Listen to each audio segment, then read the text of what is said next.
Hey everyone, it's Heidi from Costume Co. back with another live stream. It is a Wednesday. It's midweek, which we thought would be kind of fun. And today I am so thrilled to have the one, the only, the Don Tony Teflon on our show. This is the first time he's been actually on my channel, and I am so thrilled. We've been wanting to do this for a while. Hey, Tony. Yes, indeed. So anyway, for anybody who doesn't know Tony, this is him next to me. And Tony, go ahead and tell everyone a little bit about yourself in case they don't know who you are. What's the deal with people? You know what it is. I'm the Don Tony Teflon. I have a channel on YouTube. It's called Teflon TV. As Heidi said, we had plans on doing other things, and it always, life happens and things like that. So I'm so happy to be here. Thank you for having me. Thanks to everybody out here in the chat who's watching, and thanks to the people who'll be watching later. It's a show that it's not, usually I'm doing Game of Thrones like the light back there, but we're not doing Game of Thrones today. We are doing Curse. So I think it'd be very interesting to step outside the box a little bit. Yeah. And Tony, like one of the, you're kind of like me. One of the, we've put a lot of effort and work into Game of Thrones. It's been sort of our channel's lifeblood. I know that you are a huge Game of Thrones fan.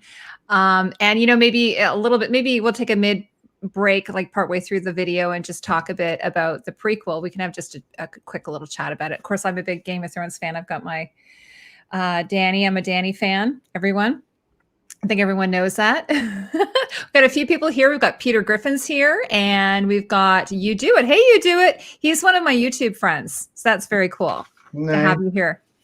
So anyway, Tony, so as we were talking about, there's this new show. It's fairly new. Now we might get in a little into some spoilers if you haven't seen it. There's not that many episodes. I think it's just 10, and they were all put up on Netflix at the same time. So if you haven't seen it, it is up on Netflix right now. You can watch the whole thing. I think you can binge watch it if you want. How do you watch your shows, Tony, normally? If you give them all to me at one time, I'm going to watch them all at one time. I rather you not, because I don't have any restraint, right? So if they're there, I'm watching everything, and I'll stay up 12 o'clock at night and I'll watch them all the way to 6 in the morning. I don't care. If I'm into it, I'll watch it. So I'd rather they do it. I love a binge, but it doesn't stretch the show out long enough, so it's hard for people like, say, a YouTuber like myself and like you to actually theorize about anything or come up with videos for it if it's all just laid out for you right there. So, for my channel, I'd rather them do them weekly, but for myself personally, give them to me all in one day. Yeah, absolutely. Oh, if I didn't have little kids, I would probably be doing that. But I'll usually watch like maybe 2 or 3 episodes at a time. So, I think in the case of Cursed, I watched it over maybe 4 or 5 nights, which, so I did two or 3 shows. And it was funny because we left the last episode. My husband went away, took the kids away for the weekend. So we left the very last episode and just finished it off, I think, on Sunday night. So how does that work? So you watching it with your husband, right? Yeah. And then he says, all right, now you have to sit home and can't watch it at all until he gets back. Is that what it is? You have to do that, or it's just not fun? Yeah, I've cheated on him on that, though. There's a show called Colony, and actually the guy who is the showrunner of Colony is the one who's going to be going to do the prequel Game of Thrones show. I think I got a season ahead of him, and he was really mad at me. I think he went away, and I just I was like, I can't wait. I have to see what happens. So I wasn't as compulsive with Cursed. We also have DJs here. Hello. And Sabina. I'm glad everyone's here. So, all right. So Tony, how about an overall opinion of how you feel this show is or was? I wouldn't tell someone not to watch it, but I'm not going to say it's the greatest show that ever came out. There's flaws in it. It's the first season, so I always give everything, a little bit more of a pass than I would in the second season, because you always got to work. You don't know what's going to work, what's not going to work. I think that if you really look at it, the director, whoever made the show, I would say the director of the show, he took a little bit from like every show he could think of and just stole a little bit here, stole a little bit here, stole a little bit here, and then mashed it all together And so it's kind of like a hodgepodge of a lot of shows that are already out there. So I would say it's all right. It's not the greatest show, but it's entertaining enough to watch. Yeah. Now, did you know anything about the Frank Miller? I guess it's a graphic novel. Did you know anything about that beforehand, or did you look at it to see? I did not look at it. I knew about it, and I know I'm a Frank Miller fan, but I never paid attention to it. Mm-hmm. So you're when you went into this, you went in there just with a fresh, set of eyes, having not known any of the source material. Were you like that with Game of Thrones as well? When you went into watching Game of Thrones, had you read the books yet? I had read the first book, but I didn't realize I read the first book until I seen Ned Stark die in the show. And I had read the first book, I think, when I was in 9th grade, around then. Oh my gosh! Wow! I forgot about it. My friend Michael Soriano had given it to me, and I just read it, and that was it. And then when he died in the first, like, it seemed familiar to me, but I didn't get it until he died, and I was like, holy shit, this is the book I read a long time ago. I read this book, and then right after that, I binged everything, and I got through all the books and everything within probably not even, I think before the next season started, I was caught up with everything. Yeah. So I'm the same as you. I went into watching Cursed, having not known. I know, of course, I knew about King Arthur and the Lady in the Lake, and so it's it's based on an Arthurian legend. Were you familiar with that story? Yes, I am familiar with I'm not, I am probably as familiar as everybody else with King Arthur. I know Arthur, I know the Round Table, I know the Lady in the Lake, and I know Excalibur, and so I know somewhat of it. And I also used to watch a show that was called Camelot that came out. It was only one season of it, and I watched that show, and I fairly enjoyed that show. I wish they never canceled that show, but it only got one season. So I'm not going to say that I am a historian of it, and I know everything about it, but I am somewhat familiar with the broad strokes. Okay, so let's start with some. I know as in the title I was saying we're going to do 10 things, but maybe we don't have 10 things. But let's start with some things that your general thoughts about maybe some of the aspects of the show, getting in a little deeper here. Well, I would say that one thing I did like about it, that we talked about, is the story. I think the starting point of the story, that looking at it from the aspect of the Lady of the Lake, what happened before Arthur was king. Because usually you come into it, from what I've come into it, usually he's about to pull the sword from the stone and all this other situation is going down. So I would say that would be one of the starting points that I liked about it, was the actual story. The way they did the story to show the origin of this whole Lady of the Lake thing. I thought that was a good way to do it. Yeah, I loved the premise of the show. I thought it was really a cool idea, and kind of like a prequel almost, to the story. So, what do you think of the main character? Let's just get right into it. I think that they did a good job casting her, for the fact that. Sorry, I was going to get some pictures to show you guys. I think it is because the fact that I like seeing, I don't want to call her full-figured, because she's truly not full-figured, but she's not a very thin girl. And usually it's very thin girls who get the main roles all the time. Like, that's the image of beauty that they have for us. Mm-hmm. So I like the fact that they had someone that has more of a typical body, a regular body, like a regular woman. Yeah, and now she apparently she's on another show called 13 Reasons Why. So she had a little bit of notoriety. I had never seen her before. I thought she was pretty good, and I thought she seemed to be like a pretty good actor. I agree with you. It's kind of nice to see someone who doesn't sort of fall into the stereotypical female shape. So she is curvier. And in this picture, for instance, they work on that. They really accentuate her curves. Mm-hmm. One thing I did notice, though, now this might have been something in her contract. She didn't have any nudity, like, at all. So I don't know if that was because of the actor being insecure, because obviously Arthur was like almost completely naked. So I thought that was an interesting thing. So I'm not sure what happened there. Yeah, they did that. I noticed that too, and I was going to say something about that. There was no female nudity at all, really, in it at all. They were quick to show the men's booty. Mm-hmm. It doesn't matter if it was Arthur or Merlin or whoever, they showed them all day. But when it came to women, they did not show any women. female nudity. I don't know if it's a Netflix thing. I think they have done nudity on Netflix before. I don't know if Netflix, you know, told them, hey, we want to hold it back, or if it was Frank Miller, whoever decided to do that. But you know, that was disappointing. Yeah. Well, and it's not that I'm like, oh, I need to see nudity, but it just seemed like she, like in the bed, like when they were in a love scene in the bed, she was like, she had the blanket right up to her, almost her neck. Yeah. And I mean, except for that, we're like, there was a brief shot where they showed the claw mark on her back. You know what I mean? But it was like, it seems staged. So that felt a bit awkward to me. Yeah, and when they were in the pool together, like they had her all the way up to, like, her chin was underneath the water. Her lip was touching the water when she was touching and everything else. So, you know, especially at those times, you know, I didn't live in those times, but it seems like people in those times were like freer, you know, like they were more willing to be naked around each other. Like it wasn't as big of a deal as it is nowadays. And it just seemed like she was very, very standoffish. Yeah. Okay. Well, speaking of that, I mean, we haven't talked about Arthur, but like, what did you think of the chemistry between the two of them? All right. So the chemistry I thought wasn't bad. I think he's a really good actor who they got to play Arthur. There's a couple of things I like about the character, a couple of things I don't like about the character. So I would say their chemistry wasn't bad. It didn't jump off the screen or anything like that, but I would say it didn't take you out of the show when you're watching it. Yeah. Would you put it in a Jon Snow, Danny?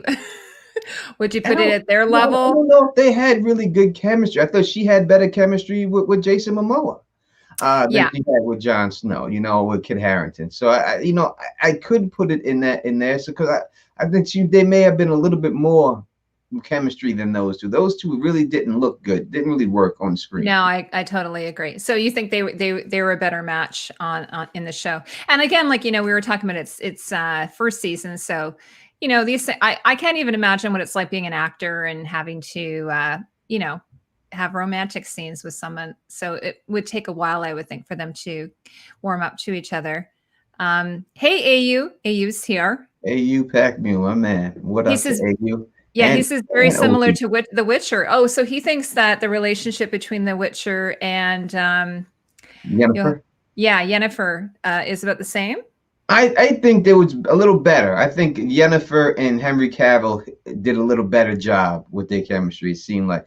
But that Yennefer is more of a very sexually oriented woman. So maybe that's the way she was playing it in the beginning. Maybe that's the way she was told to play it. Maybe that's why it came off like that. I don't know. But you know, Yennefer is just, you know, they're all over each other. So there's a lot of humor. There's a lot of humor in their lovemaking. Yeah. Whereas everything was just sort of, you know, straight. It was very straight. Speaking of that, did you find some humor in this? Yeah, there was a couple of things they tried to bring some humor with. The one girl that was her friend from the beginning that goes off to the with the Vikings and stuff. I've got a picture of her. I'll find it. I think she was the comedy relief. They kept bringing her up, whether it was the fish guts and everything else. I think they used her. Yes, that lady right there. Yeah, she's kind of like, she reminds me of kind of an Anna Green Gables. Like I'm saying this because I'm Canadian and I covered Anna Green Gables, but she's got the, you know, the red braids. But yeah, she's sort of a little bit gawky and, you know, not traditionally beautiful, although I think she's really cute.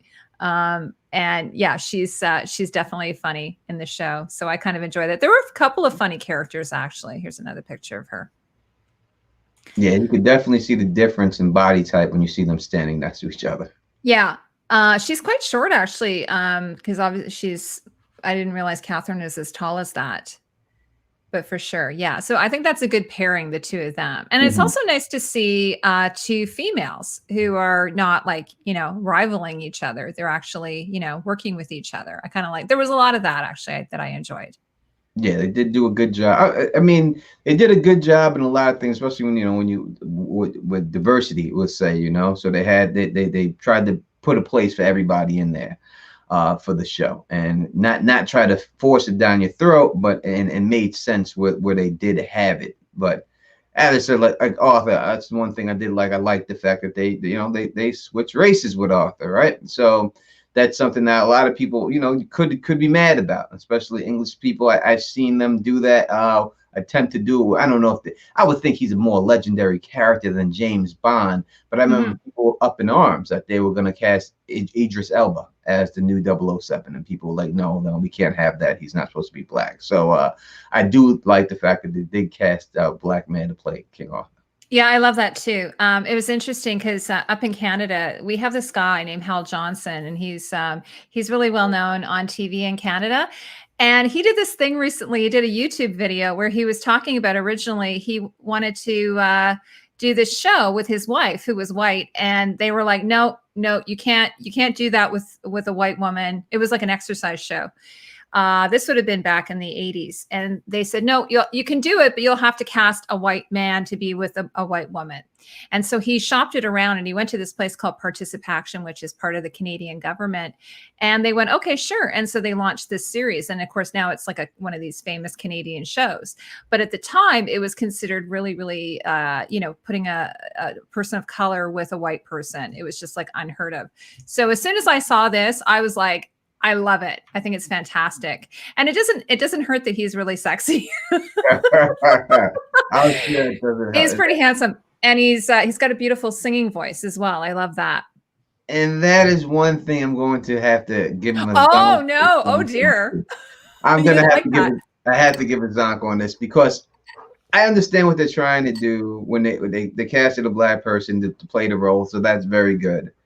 But I think that they tried to make him seem like they casted a black guy with a lot of white features, right? They could have when they casted him, they could have casted a guy. If you're gonna go all the way with it, why not just you have his father as a regular looking black guy? Why not have him be a darker skinned black male? I think that they did that, especially with the hair, the way they made him. He's supposed to have like an afro, but they made him have this tail. And I don't know any black people who have tails like that in my whole life. I've never seen any black person grow their hair out like that. Then they tried to switch it a little bit and put the braids on the side of it and stuff. But if you're going to cornrow his hair, you should have fully cornrowed his hair all the way back. So I give him a pass for doing it. And I don't want to blame. Listen, I'm a light-skinned black man myself, so, I got love for all of us and stuff like that. But I do think they went with someone who was, would say, a safer black guy with a safer look than someone else. Oh, Heidi, my friend, one of my friend D's is here. Nice to see you. Well, actually, it's funny. My husband, when we were watching this, he said, "Is that what does he have a ponytail?" And I said, "Well, I think traditionally you would call that a queue, which is kind of 18th century. But then when I'm looking back, at it here, the stylist has done some kind of weirdness to it. So I'm not really sure what's going on there, to be honest." Yeah, they switched it. In the first couple episodes, there's no braids, and they braided it up like during mid-season. They put braids on the side of it, I do believe, and tried to make it longer and stuff. I don't like. We used to call that back in the day, like when they used to have a little thing hanging out the back, it used to be called like a shag. Yes, back of your head, you know what I mean. And this is like an extreme shag, as it gets. And so I didn't like. I wish they did the same thing. The same thing about Missandei in Game of Thrones. I love the character and love the woman who played her. But if you're going by with the books and everything else, she's definitely a darker skinned black person, and they did not cast her in that role. And it seems like the darker skinned black people they did cast in this show are all like warrior fighting and does not betray any type of sex appeal. But when you got him and his sister, the two light-skinned people, they make them like really sexy. Yeah, well, that's one of the reasons why I love Michonne from The Walking Dead, because she's sexy and she's a warrior woman. Yeah. It was kind of a little bit the same though, even in The Witcher, right? They have the more darker skinned women are the warrior women. So, which is kind of like, is that like a stereotype or something? What is that? I would say it is that the darker skinned women are more, brutish. That's the way they try to present them and make it more like the lighter skinned people are, what people would consider to be good looking. To me, I don't think that if you're a black person at all that you need to have straight hair in order to be considered to being pretty, And I think that that's what they tried to do here, and that's what they try to do a lot when it comes in Hollywood. That they, they cast black people, but they don't cast darker skinned black people in it. You have to be an extraordinary actress like Viola Davis. And even if you look at Viola Davis and the things that she's asked to do in movies, she's always asked to downplay her looks. Like they show her all the time with her makeup off and everything else, and they do that purposely, but you don't see them do that to other actresses or whiter actresses and stuff like that. So I just think it's a thing that Hollywood does. Oh, AU is saying same actress from Black Panther. Do you mean Viola Davis? Michonne is in Black Panther. Oh, yes, she is. Yes. And she's amazing. Actually, I did see an article that even complained, or sorry, that sort of said that they didn't like the fact that the main character is actually a white woman. That they said, it's kind of getting boring, like with always having the sidekick being the person of color. Mm-hmm. That it's always a white female or male that's the protagonist. So what are your thoughts on that, or are you just happy to see some diverse casting? I don't mind it because this is what the story is. So if the story is based on that, and this is what it was in the story, I don't mind the story just being with the story. I don't think you should change things just for the sake of trying to appease everybody, right? So if Cleopatra, let's say, is Egyptian, you make her an Egyptian woman. You don't have to make her a different color like they did with Elizabeth Taylor and change her to. Many people thought Cleopatra was white. I mean, because of that. But a lot of people, because of that movie, they really believed that she was a white woman. There's people of all. So I don't think you should change it no matter what. And that's the way it should be. Now, you could change certain characters for certain reasons, like they did with Arthur. That's fine. But I do not believe you have to change every character to make everything. I didn't mind her being a white woman, though. Yeah. Now, what do you think about the bad guys in this? There's lots of bad guys. I was almost like going, how many bad people do we have in this? What were your thoughts on that? Of course, we've got That's one of the best things they got right. I think the bad guys outshine all the heroes in this. I mean, I have to agree with you on that. Yeah. Especially that little girl. That little girl. Let me get a picture of her. She was perfect. As especially when you go from being Game of Thrones fans as we are, and you see little Lyanna Mormont, that little girl, and then you see this little girl instead. I just think Sister Iris. Yeah. I like Sister Iris. I think she's probably one of the best parts of the show is Sister Iris. The actress does a great job. Just from the beginning, from as soon as you see it, you know that she's just bad. You know what I mean? And she has no qualms of being bad, and she's sneaky and she's sly. The only thing I didn't like about it was the ending with the way they did the thing at the end. I thought it should have been a woman's face. I don't think they should have put a man's face. Yeah, no, I totally agree with you. You're talking about the mask, right? The gold mask. Yeah. Hi, Vanessa. Vanessa Amnesty is here. I agree. I love also some of the characters that I love are some of the men. Like I love this guy here. The Leper King. The Leper King. He was amazing. And I was reading up on him. He's actually from Iceland, as well as the other king, not this king here. Sorry, let me find the other king. I was just like, there's a lot of Norwegian actors in this. This guy, I think he's probably one of my favorites, the Ice King. Yeah, the Ice King, I thought we did good, and I love the Leper King. I like the look. The Leper King. I like the look of it. I like the makeup of all the people, the lepers. I thought they did a great job with that. I thought it was scary. Mm-hmm. It was it overdone? Yes, but for this, it was okay for it to be a little bit overboard. That's what you're expecting it to see. So I really enjoyed all the parts with him in it and everything. And this Ice King, they played. You really believe that they were kings. Like you could believe when you see them there that they were exactly who they claimed to be. Like they were ruling over these people. At certain times, like one of the female Vikings who was supposed to be taking over, that was supposed to be the leader. She didn't seem like the leader. They put her in the role. Yeah. Of the leader, but when she talked, it didn't seem like that she was leading everything, but these people definitely seemed like they were leading. They were kings in their own right. So I definitely liked them, and I do believe that the villains were better than the heroes. And I think by far they outshined them. Yeah, one of my favorite was this guy here, Sir Ector. Oh my God, I love this actor. I thought he was amazing. Yeah, he did a really good job. He did a great job, especially when you compare him to, the King of England. Yeah. Uh, I thought he was terrible. I really did. I didn't like him whatsoever. Yeah. I didn't think he did a good job. I don't know how he got the job. I really don't.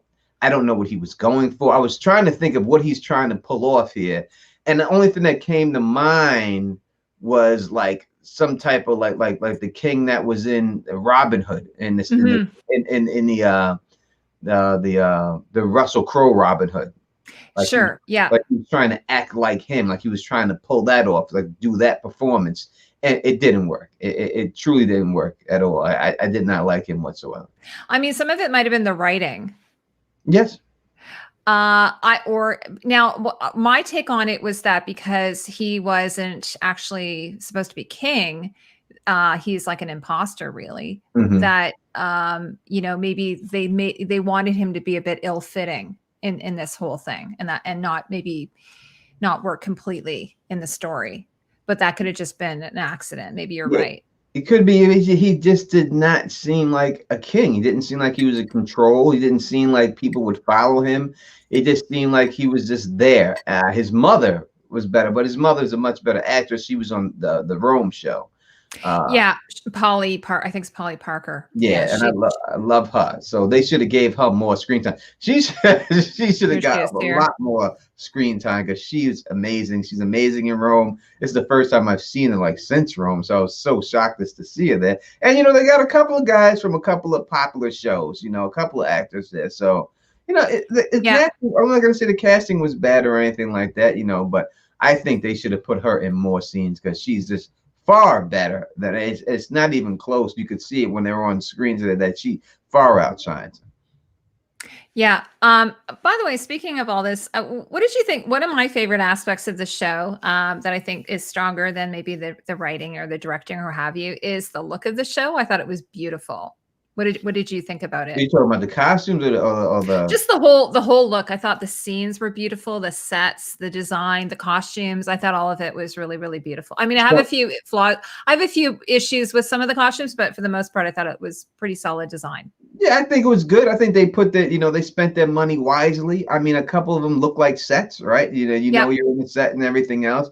And I don't think that's what they were going for. I think they were trying to go for a little bit more natural look. But, overall, I will say that they spent their money wisely. And I don't know how much of a budget. Now, everything in the first season, you get a bigger pass with me because I don't know what the budget you're working with. I don't think you know how to spend your budget correctly because you don't know what people are looking for. You think you know how it's going to look on film until you actually see it. You truly don't know how it's going to convey. So I would say that they did do a good job with the costumes and they did do a good job with the set. But you're the costume expert, so you could tell me what they really got right on the costume. Well, I thought they did it. I think, like you say, though, they did borrow from some places. Like, for instance, I was looking at this one picture of the mom, the dowager mom, or whatever you call her.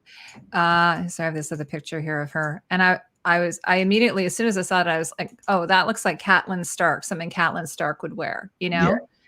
So even the colors and everything, although they did the hair and makeup, I thought on the show was really well done, except, with the exception of maybe, as you were mentioning, Arthur. I thought they did some interesting things with the makeup. For instance, the Ice King, I like the metal plates on his face that they had. Like, it looked like it had been like he'd actually cracked his skull and they had to put pieces of metal in there. And now, again, maybe that's borrowed from somewhere else. I hadn't seen it before, so I thought that was kind of interesting. I like the gem in the Leper King's eye, which again, I think it might have been done somewhere else, but I just thought it looked good. And I love a lot of the armor. I thought was really, really good. Yeah, they got the gems right in the eyes. Did a couple of times, and they pulled that off. I mean, George R. R. Martin has a couple of characters with sapphires in the eyes, so they definitely did that. But as for borrowing things, I mean, they borrowed it from Avatar. They took that when the guy's laying down and they had the roots grow around you to heal you. That was the Avatar scene. They took from Lord of the Rings with the one sword, the way the sword possesses you and hurts you and is able to kill a bunch of people.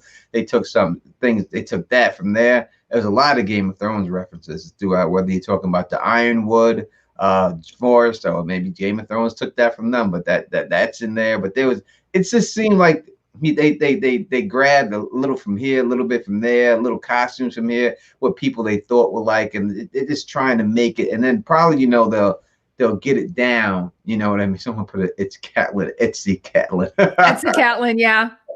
Yeah, you know, Or, but yeah. I think that probably, you know, they'll after they see what looks good, and actually they'll stop doing that, and you know, and focus on their own thing. But I guess it's, you know, I don't know if it's smart, but they definitely took from everything, and they got a couple of things from The Witcher in there too. It's no doubt about it. Yeah, you just mentioned that as well. Yeah. So, well, and someone was saying, and when these articles come out, I always think it's ridiculous that, you know, is this going to be the next Game of Thrones? And I'm always like, I don't think anything's going to be the next Game of Thrones. I think it'll be whatever it is.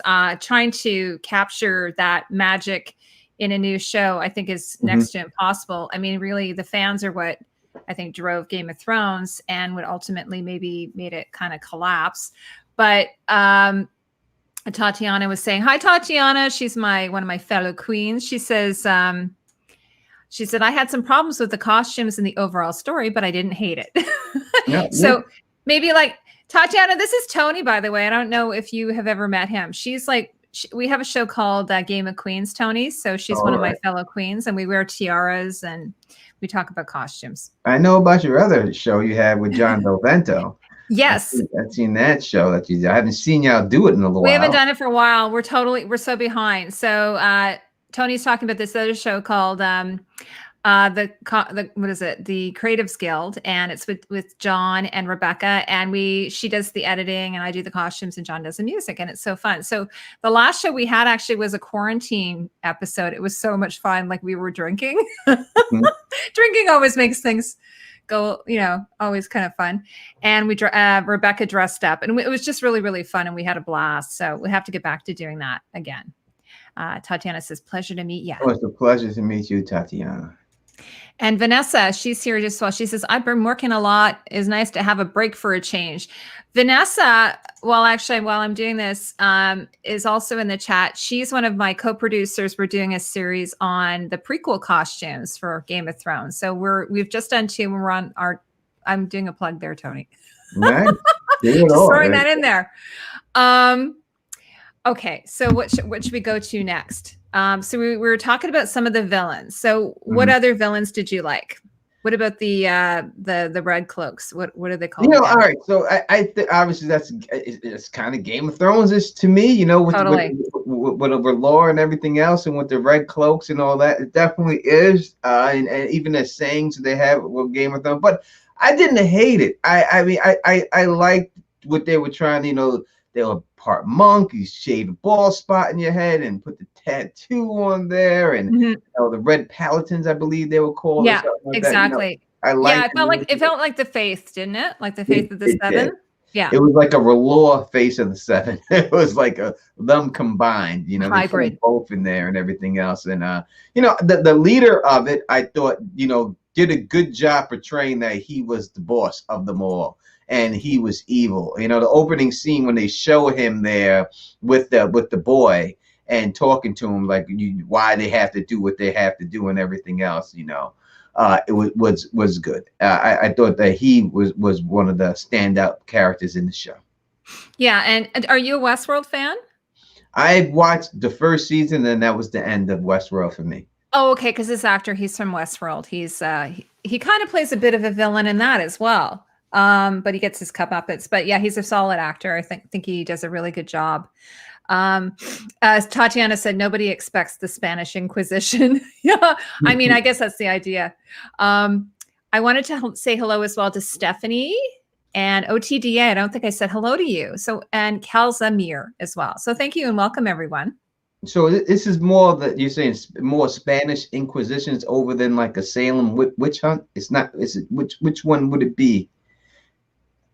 I think the Spanish Inquisition was maybe in the 1400s, so it would be earlier than the Salem witch hunts. I think the Salem witch hunts weren't until like the 1600s. So yeah. So it's basically the same concept of finding witches and burning them. Yeah, or heretics, or you know, that type of thing, like Joan of Arc, or and whoever the church deemed to be so. But I guess in this case, they were after these fae people who do have some type of magical power. And they were just trying to rid them all from the world. Absolutely. Yeah, it is sort of a roller. I can't say that word, Tony. Sorry. That red color, like a Melisandre red. Mm-hmm. Yeah. I love actually the costumes there. I mean, they are very monk-like, they've got the tonsure, which is the ball patch, but it was very Game of Thrones with the carving on the top of the head. And yeah, so definitely borrowed it, but I didn't mind it. And but to be honest with you, I didn't find this character to be it's sort of like he was sort of on a journey. Like this is sort of part of his job. He's obviously slightly ambitious, but the other clergy guy, who I don't think I have a picture of him, he was super creepy. The one who was above him, the one who was running it. Yeah. Yeah. So this guy, he seemed like he truly believed in what they were doing, right? Like he really thought he was doing the world better by doing it. Then you see the other guy, and you can see it's all politics with him, right? Like he don't believe that he's just doing this for political reasons, and that's why he's doing it. So I think they did a good job, showing the differences between them. And the same thing with Irish, like she really believes, she was dying to become a Red Paladin. As soon as she got there, she was all about it. I want to be a part of you, because she was a true believer. And I think that's what they show, the contrast between them both and stuff. Yeah, I think she's kind of like what maybe Arya Stark would have become had she been a zealot or something. Like like say if Arya was a fundamentalist, she would have just like hauled off, like, because this girl is like, she's like, you better teach me how to use how to fence, otherwise, or not. What was she doing? Sorry, she was doing archery. Yeah, with the little boy, or with the little boy, and then he's like, "I'm going to cut off your fingers and suck the blood out of the stumps or something." They just kept outdoing each other. I love that, actually, that dynamic. And and listen, she kind of convinced me for a second that maybe she was crossing over. That maybe it was wearing her down a little bit, that she was going to go on the other side, but nope, not at all. She was 100% devoted to the cause. Absolutely. Yeah. And in the end, and that's what I like about it. So the only thing I didn't like was, listen, you don't need to put a man face on her. You should have, especially her being the only woman, you should have accented that she's the only woman to make it. They should have gave her a female face shaped like her own, and she should be the leader of them and holding it down. Now, of course, as soon as I saw those masks, I thought of Sons of the Harpy. Yep. So again, a little borrowing there. I mean, they even did the same color. I mean, exactly. They did the gold. They didn't have to do gold. They could have did silver or something else. Like I said, totally. They took from every which way possible. They did. They took from a lot of different shows, especially Game of Thrones. They took all they could take. And as you were saying, things are not going to be the next Game of Thrones. Well, it's just like when The Sopranos was the first big hit for HBO. Is the Game of Thrones the next Sopranos? No, it's an entirely different show. So, something's going to come about Game of Thrones. Never going to be another Game of Thrones, or never be another Sopranos. It'll be a hit show, and it'll catch the emotions of the people for whatever reason that it does. Usually the timing is everything. Like, it was really popular. The Mafia shows got really popular at that time.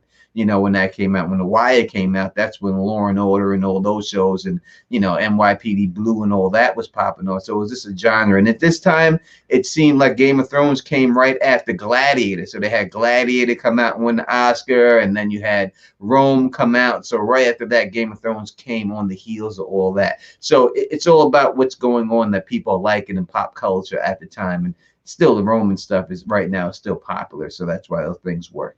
Yeah. And it's funny because the other thing about this show reminded me of, there's this other show. You guys will have to remind me in the chat. It's not Carnival, or it's something like that, but it's also with Faye, and it's also with Carnival. Carnival?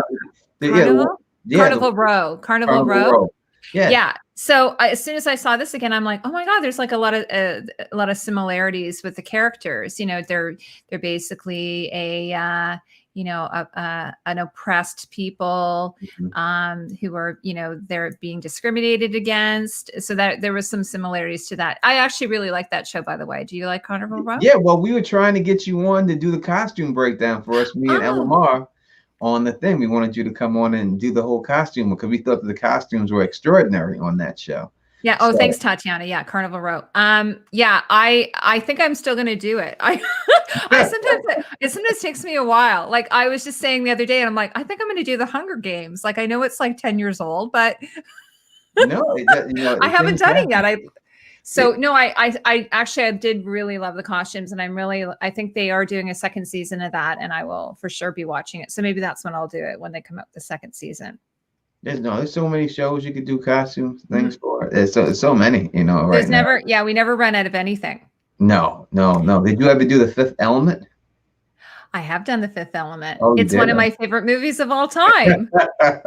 Absolutely. I was thinking about this the other day, and I was like, oh, if someone asked me who my favorite designer was, I'd be like, oh, it might be like The Fifth Element. But I was just thinking about that the other day. I love it. I love Luc Besson. I love all his movies, actually. And what about you? Did you like it? Oh, yes. That's why I brought it up. The costumes were amazing in that show, in there. So, yeah, I love looking at, beautiful costumes. And that's what makes the movie the movie. Scenery and the costumes is really what puts you in the place of what you're watching, right? If you don't get those two things right, then you really don't get put into it and everything else. I love all that stuff. That's why I like watching Grease. And I watch Grease and I see the poodle skirts, and I see the guys with the slick back hair and the leather jackets and stuff. I think of like my old family members, like wearing poodle skirts and stuff like that. And it makes me laugh. Like, oh, they really rock poodle skirts with little shorts and Buster Brown shoes and everything else like that. Oh yeah, yeah. I love the costumes. Tatiana says I prefer Carnival Row. Has a much better atmosphere and a much better everything than Curse. She says. And AU says The Alienist season 2 is next. So AU is going to come on and we're going to do The Alienist. Have you seen that show? I have not seen that show. It's a really great show. There's LMR. Hi, LMR. She's here. Hello, so nice LMR. to see you two streaming. I'm running some errands and listening. Oh, that's really nice. We're really glad you're here. Yes, I am very happy to see you there. Okay. So I know we're sort of going around. We've been sort of talking about positive things and maybe some not so great things. Now, one of the things I wasn't really paying attention too much to is the music. What were your thoughts on the music? It didn't take me out of it. So there was nothing bad about the music where it just really didn't fit. But there's nothing about it that was standoffish that I would say that I got to listen to that over and over and over again. I would say it didn't take you out of it, but it didn't I didn't say add anything to it. Of course, it always adds stuff to an atmosphere. They a couple of sound effects was like that. Every time they touched that Arthur sword, I'm assuming that's Excalibur, right? I noticed that as well. It's it's like that sound. Doesn't matter if you move for a second. I know it kind of drove me. Okay, we get it. We know. You don't need to do that. No, I totally agree with that. I kept saying to my husband, why do they keep making that boing? Whatever sound it was. Every time they were doing a lightsaber, it always had to make the always had to make that noise. Like they overdid that a little bit too much. Do it when special moments. You know what I mean? That's what makes it special. That when a special moment comes out and then you unsheath and it makes it. Not every time even when you just moved it a little bit. Yeah, or it had the all of the the description, what do you call it, the carvings in it, and then they would light up and glow, and that should really have only been, and maybe I am wrong, maybe when it was controlling her, you know what I mean? That would be the time when it was like actually and again, it was kind of like a Lord of the Rings type thing with the ring, like it would glow and it would like possess you, and that sort of thing. It would give you the power. They took it from Lord of the Ring and right down the sword like that. That's exactly the way the sword glows on the Witcher. That's the exact same carvings it has, and it's right in the same exact spot, and it's the same exact color as the Witcher. It's the same one. So, hey, say my name. Yeah, say my name. Saying I've just seen the trailers from the show. Apart from Skarsgård, this looks terribly like another legend dumped down to please teenagers. Well, I don't know. I thought it was okay. Like, I thought it was like, fairly enjoyable, like a nice little, what is it? Just leave your, brain at the door kind of thing. Certainly there wasn't anything I was like, oh my God, that's so, oh, and actually there was one thing.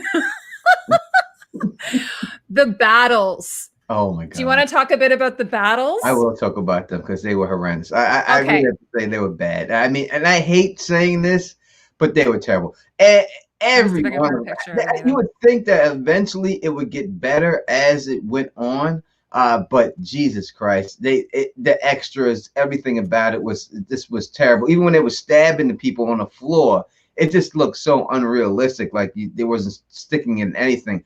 I remember one scene right in the beginning. Y'all go back and you watch the first place that they plunder and they track down the Fae. When they track down the Fae for the first time, there's one guy extra. He's chasing this girl, and I think the girl falls by accident. And you can see her in the background. She falls down, and this guy just stands over and just waves his sword like this over his head for no reason, like a fan. He's just waving it over her head. And it's like, what are you doing? Why didn't they edit that out? How could they not have seen that?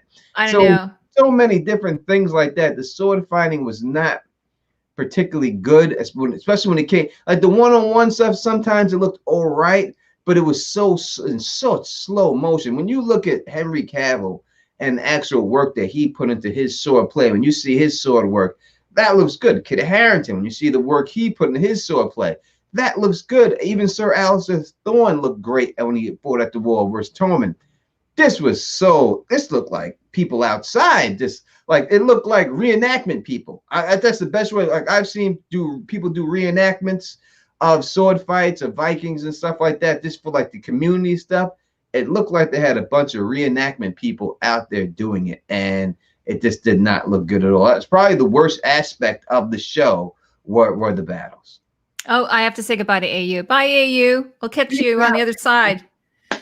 Okay, I totally agree. The one scene that drove me the most bonkers of all scenes, and you can tell me what you think of this, is the scene where Arthur and what's the other guy's name? Let me see if I can find him.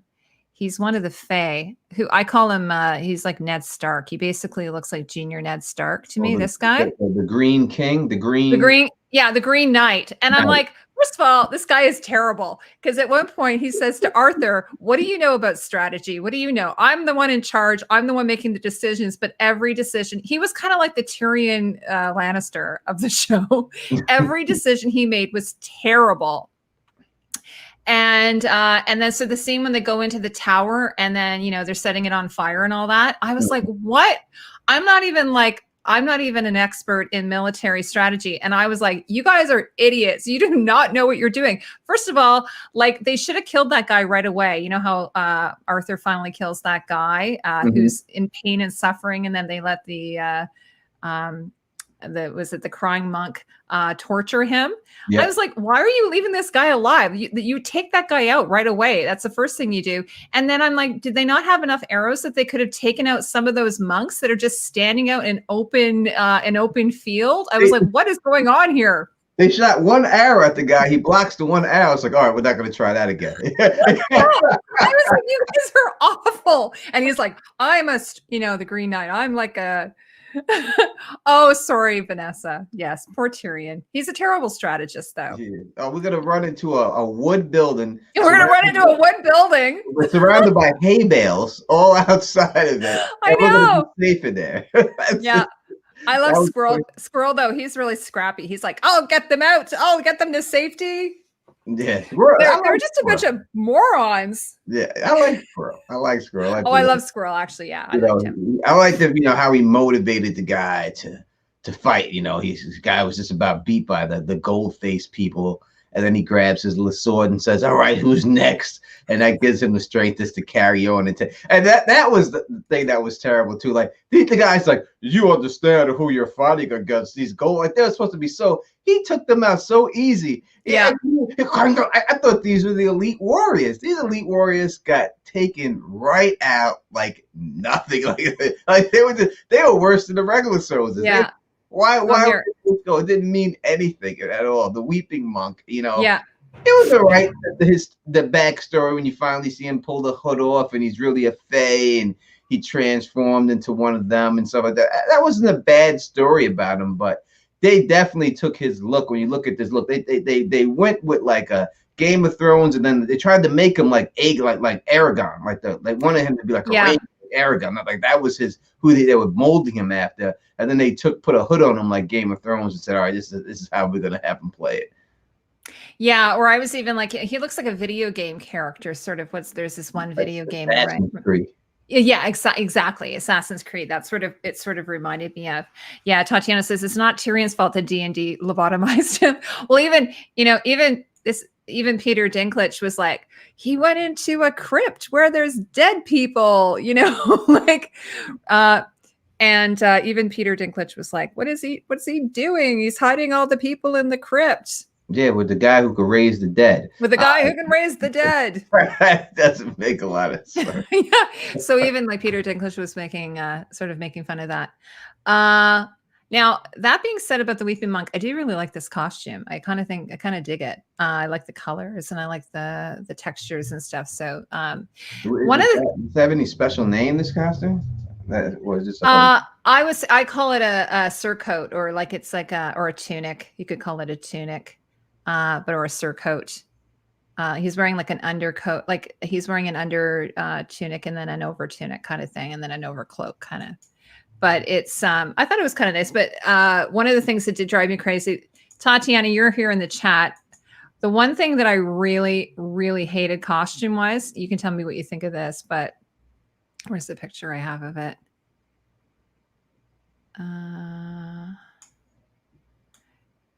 Sorry, it's of oh, here. Do I have it on there? Oh, so there we go. This. Tatiana, I don't know what you think of this. I really hated this.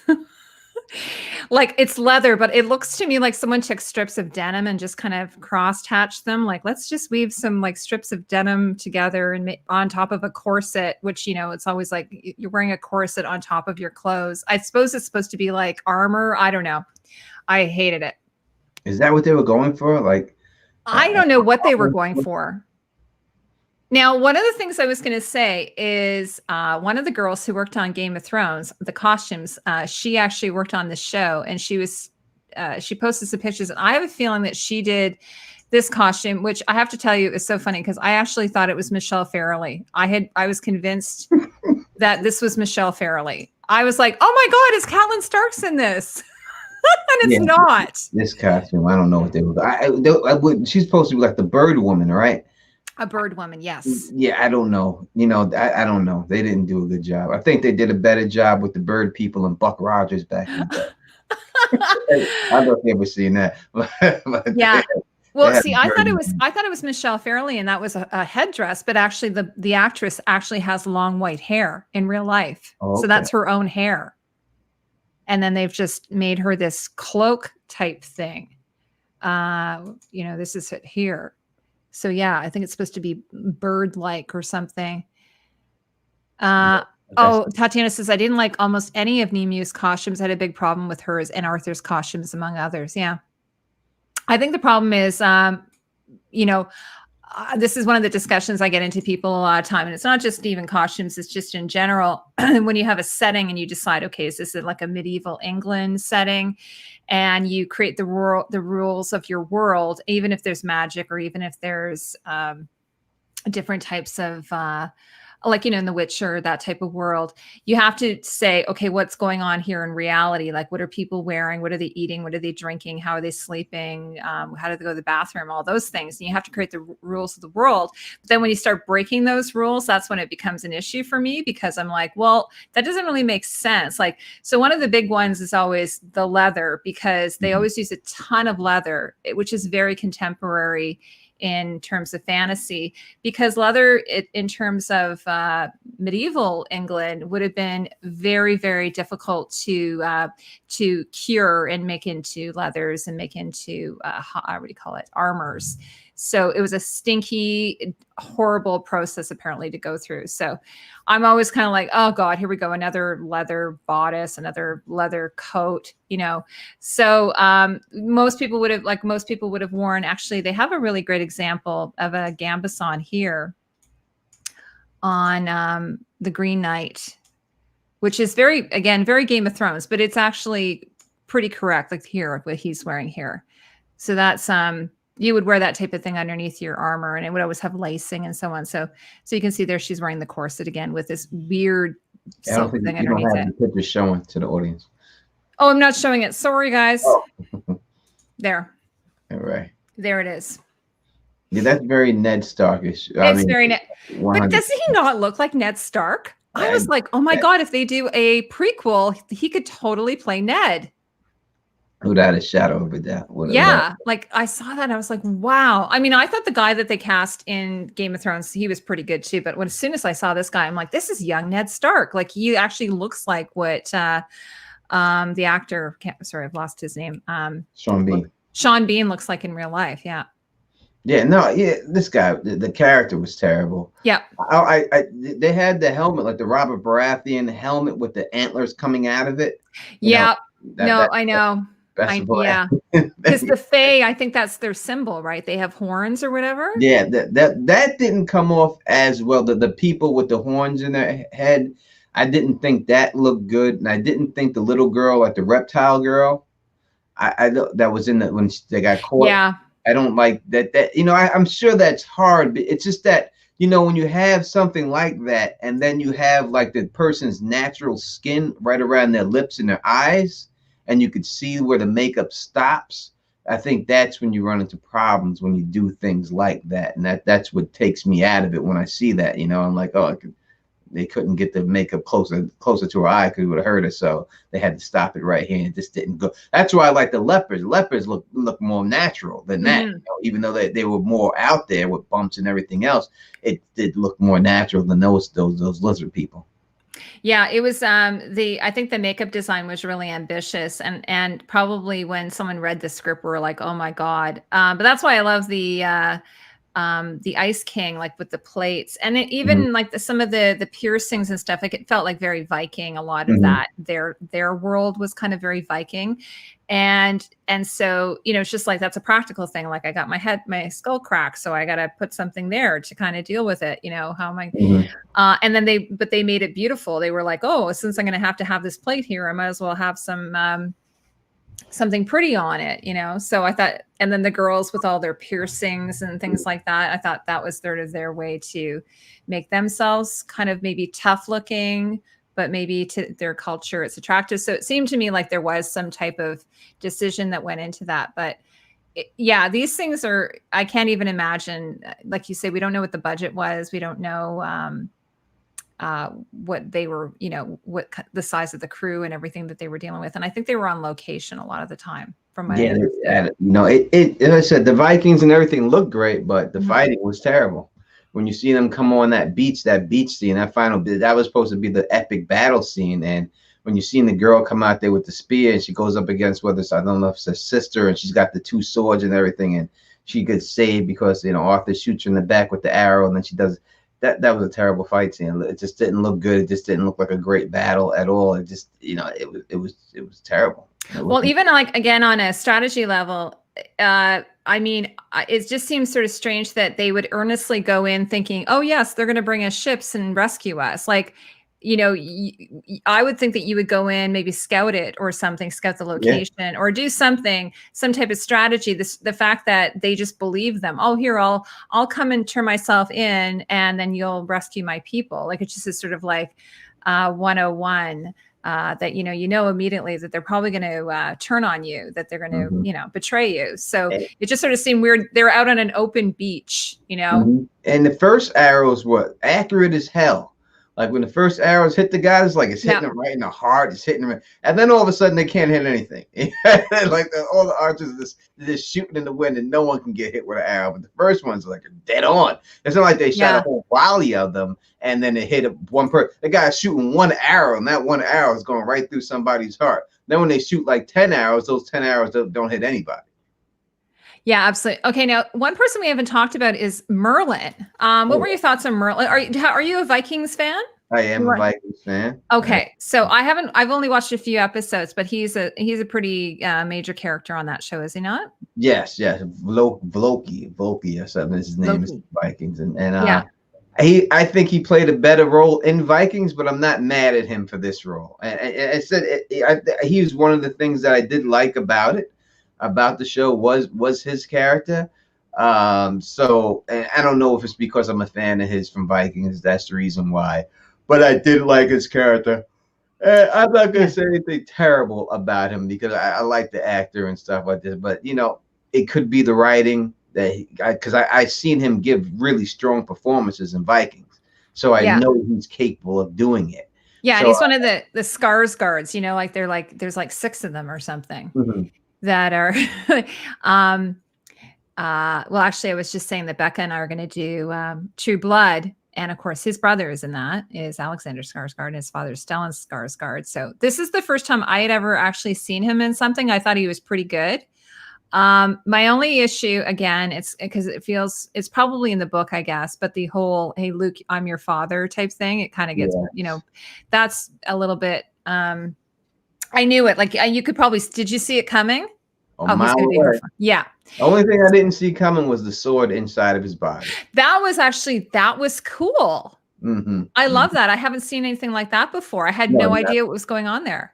No, I had no idea that the sword was inside of his body and that was giving him his magic while it was in there, but it was also killing him. I had no idea that the sword, that's what when you've seen the input thing on her hand. Like what is that thing she's tugging at? And then she keeps pulling it. It's a full sword. And it's like, Jesus Christ, that was really inside of you, buddy.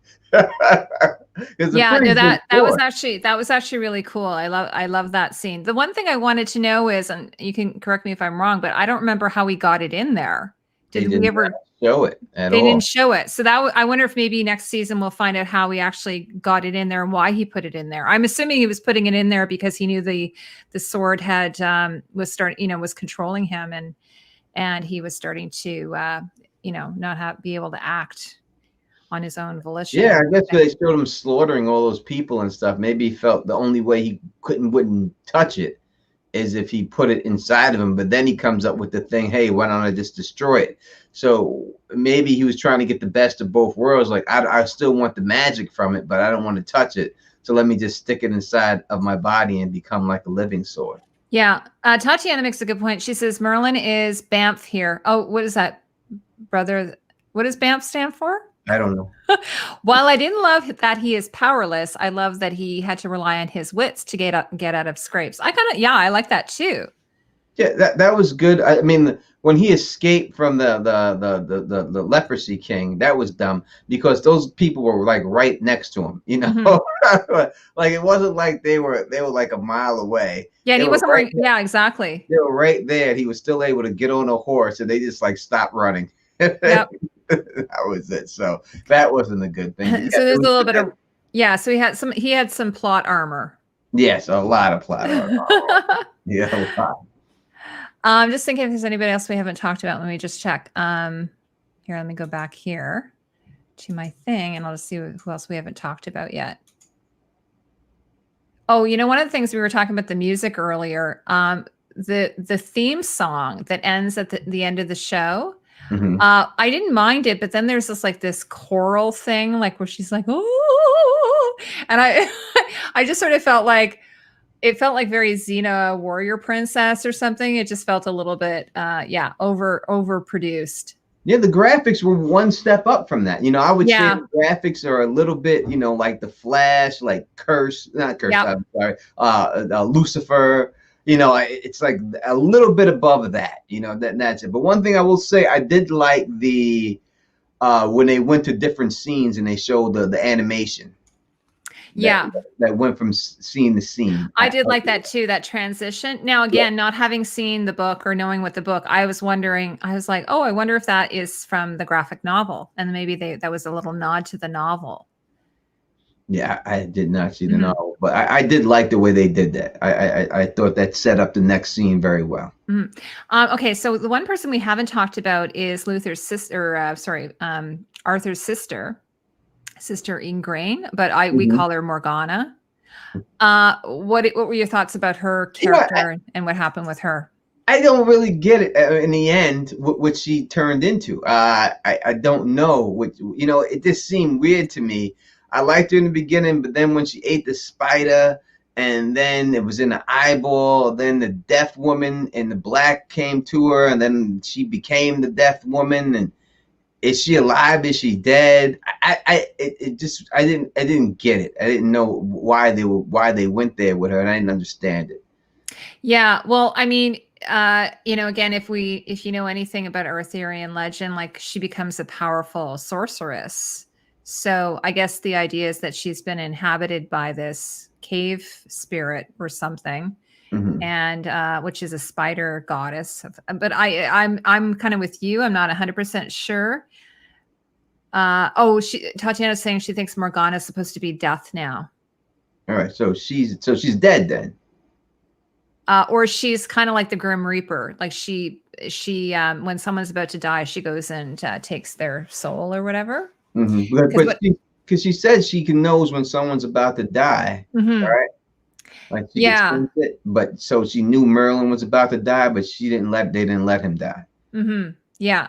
The other thing is like when Merlin gets shot by the poison sword and he rips it out. I mean, I get like Jack was like, well, why is he still alive? And I said, the only thing I can think of is because even though he's lost his power, he's still maybe like a magical being and maybe things act a bit slow on him. I don't know. I'm trying to like, I kind of hate that. I hate that when I'm watching a show and I have to, in my own brain, try and figure out like the story itself hasn't told me why this is happening.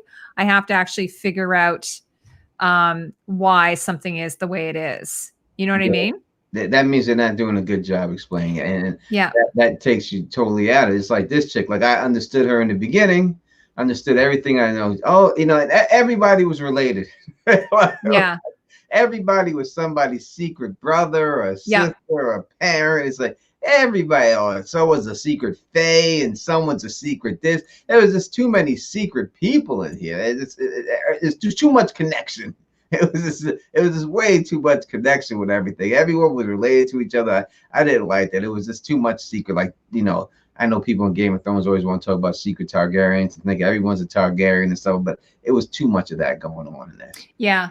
Oh, speaking of that, another thing that bothered me when the whole that tower was on fire and they were trying to pull sneak the people out without the monks seeing them was when they're having that scene where I won't stand in your way if you love do you love her if you love her I won't stand in your way, but I need to know, are we friends or are we foes, kind of thing. And I was just like, seriously? Yeah, this is the time for this right now. With the Green Knight. Yeah, I was like, seriously? Like, what is going on here? You're just, everyone's about to die and you're just talking about whether, you're friends or foe, kind of thing. So I thought that was a little bit that was a little cliche. Yeah. I mean, I will say that the fire cyclone didn't look bad, and the fog of war getting them to kill each other while they escaped, that wasn't bad. That wasn't badly done. I didn't mind that. So I thought that was okay, and I did like the magic when she would grab, the little poison ivy stuff, when she would grab and stuff, and it was coming through the guy's mouth and all that. I thought that, especially when he was on the deathbed, and they had him there inside the nunnery or whatever you would call it. I don't know what that would be considered, sanctuary or whatever it was. I like the way they did that. I thought that was good, and the way they had the scars on his chest from the sword and stuff swirling around and everything else. Yeah, that was really neat. I like that too.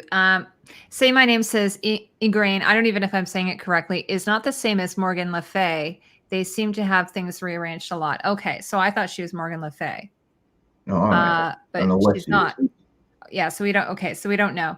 All right, so do you want? So we've kind of gone through it. I feel like we're being a little bit mean to it, but I hope not. I'm trying yeah. to be honest. I'm never gonna come on here and sugarcoat stuff. I'm not. As I said when we first started, I would not tell anyone not to watch it. I wouldn't tell you not to watch it, but I will say that it. Is it entertaining? Is it something that you could watch? You could, but it's something you have to watch. I wouldn't. I would say no. Does it deserve a second season? I don't know. I really don't know if it deserves a second season. I mean, it depends. Netflix is shaky. Usually they announce second seasons right off the back, and I didn't hear them announce that yet. So I don't know if it gets a second season. I think they did announce it. I think it is getting a did? second season. I think so. Yeah. All right. The thing is, they're on. They keep their numbers very close. They don't announce what the numbers are, so we don't. I mean, I think they have done sometimes lists of what was the most popular show of all time or something, but they won't release it. And they seem to be kind of like a 3-season network. Like they seem to. That seems to be their sort of. Maybe they make exceptions with like Orange is the New Black or something, but they tend to just do 3 seasons. And they push out a lot of. I mean, people they push out show every week. There's a brand new show, 10 episodes every week for Netflix. So they are pushing out a lot of content. If it does got a second season, I'll watch it. I'll give it a shot and watch a couple of episodes. Same thing with Westworld. I watched season 1. I watched season 2 a couple of episodes and I gave up on it. And that was it for me with Westworld. So I'll do the same thing with this. It's nothing I'm looking forward to. Oh my God, I can't wait till the next. I'm not looking forward to that, at all. But if it's there, I'll give it a shot and see if they improved on it. Yeah, like The Witcher, for instance, must have done quite well because it's getting a prequel as well and a sequel, season 2. Well, so I obviously think is the prequel to buy time, I think, before so they can get the next one going. So I think that's the reason why they're doing it, because it's going to take them a long time to get that next one's going. So they don't want people to lose interest. So they're doing a prequel to buy some time. Hey, Santavia. It's nice to see you. Thanks for everybody who's here tonight. This is my first time having Tony Teflon on the show, and so far it's been an ultimate pleasure, I have to say. Tony, you're a wonderful guest. Okay, so before we sign, so I think the verdict is that, Justin Thomas said, "Oh, I heard the show's garbage." I said, I don't think it's garbage. I think, I thought it was okay. I think you could watch it. I would never say, "Oh my God, this is a piece of trash." I wouldn't say that. There's obviously a lot of work put into it. I mean, one of the things I was just thinking of just now is, like, for instance, The Witcher has, star power. There's really no name in this show, right? There's no, like, maybe except for the Skarsgård. There's really no big star in this, like, Sean Bean in Game of Thrones, pretty big star. But in this show, I mean, this girl, she's only been in a few other things. So, and a lot of the secondary characters are also, newbies, haven't done a lot of work. So, whereas Henry Cavill, obviously, as Tatiana's saying, I mean, for a different reason. Some people are going to watch that show just for him, right? I mean, honestly, one of my favorite movies with him actually is Man from U.N.C.L.E. I wish that they would do another one of those, because that was fantastic. It was a great show, great movie. The best role I've seen him play so far is Mission Impossible as the villain. I think he did a great job in that. See, I don't even remember that. Which one? Oh my God, I have to go back and watch. That was the whole mustache gate. He had the mustache and he couldn't shave it for the Justice League. Oh my God, I have to go back and watch that. See, I don't even remember that. Oh my God, I remember him from The Tudors and Man from U.N.C.L.E. and Superman. Those are the only things. Yeah, Tatiana says she loves the Man from U.N.C.L.E. Tatiana and I have this very similar taste.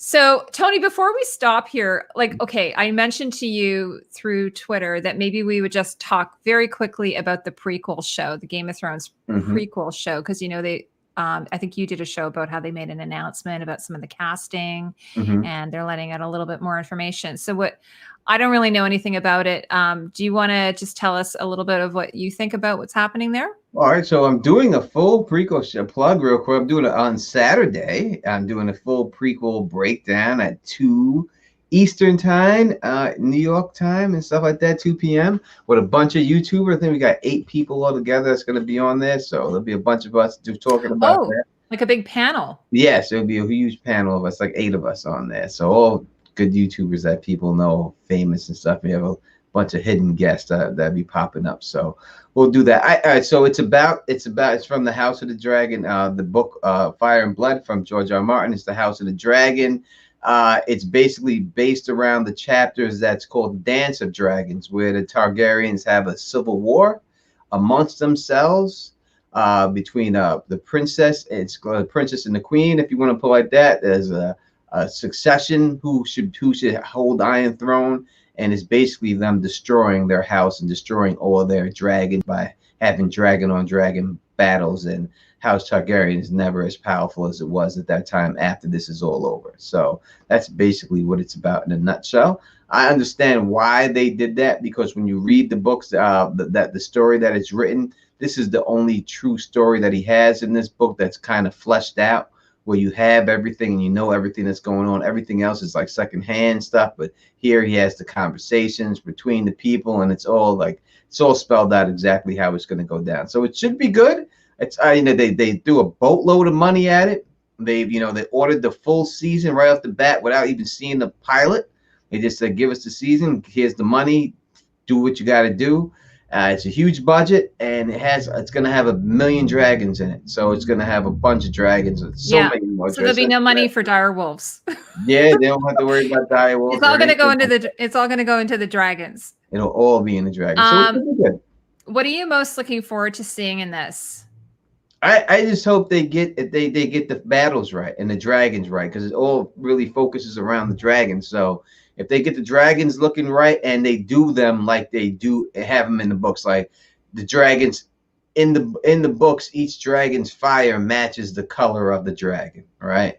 So cool. That's what I want to see. I want to see yellow flame. I want to see blue flame, green flame, and all that, because they all have different black flame, and some flame is black with some orange, and some, it's all different colors. So I would like to see them do that. I would like to see them get the purple eyes right and have the Targaryens have purple eyes. Yeah, that's a great point.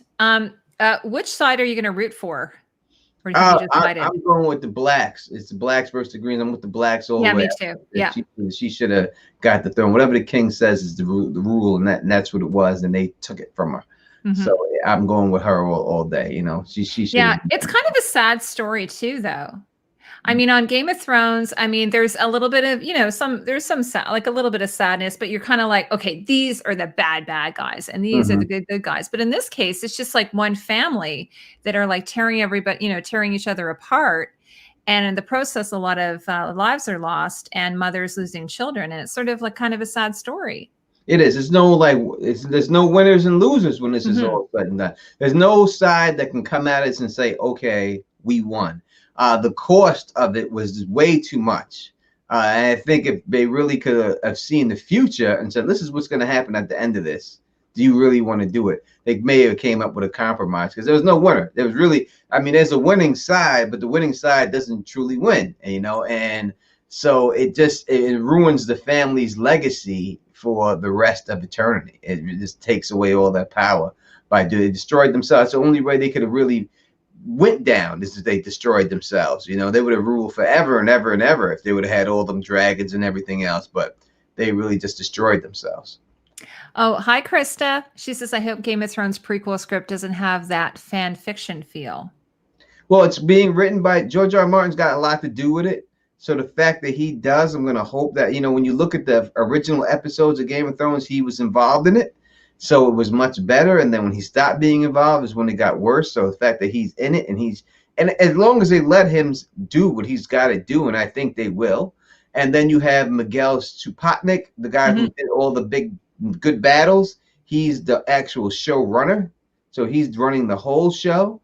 So he knows how to do battles. All the great battles that happened in Game of Thrones was all done by him, the best ones. So I think that it should be good because the battles should look good because he knows how to do that. So does he know how to do everything else in the show? I don't know, but I know he knows how to do battle. There is another showrunner, the guy who did Colony, Ryan something or other, is also involved. And like I told you, I binged Colony. I thought it was an excellent show. So after seeing that, and I love, actually, it's funny because it's 2 male showrunners again. And then George, I'm really hoping that there's going to be some women in the writing room. I'd love to see that. Well, but because it's central around women, right? That's the main character, 2 women, really. So yes, good to have some women in there. Make no sense not to. That being said, the guy who did Colony, he did a great job with the female characters in that. So I have some confidence in it. And because it's like, is it 300 years before? How many have you figured out the math? It's around, around 400 years before, around 300 years. I don't know exact years, but around 300.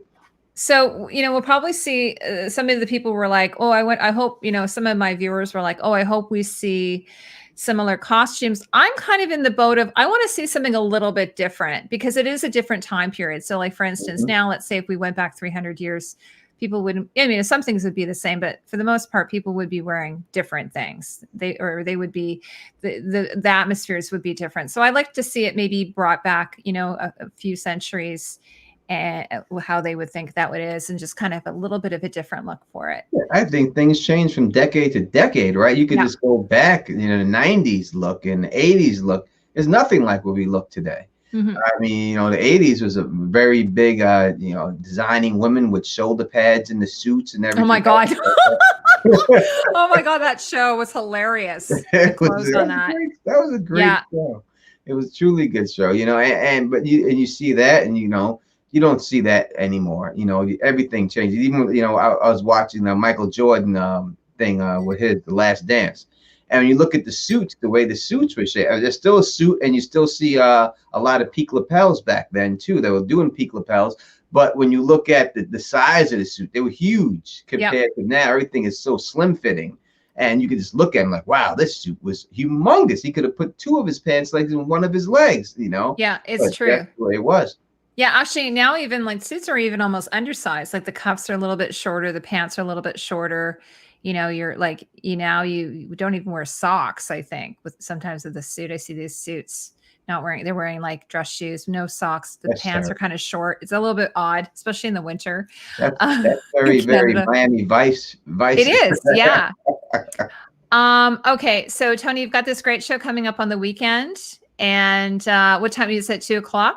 It's 2 p.m. on Saturday, the 1st. We're doing that. And you're in New York, so it's EST. EST. So we'll have to come and check that out. You should. I'm saying we have. I'm on vacation starting on Friday. I'm so excited.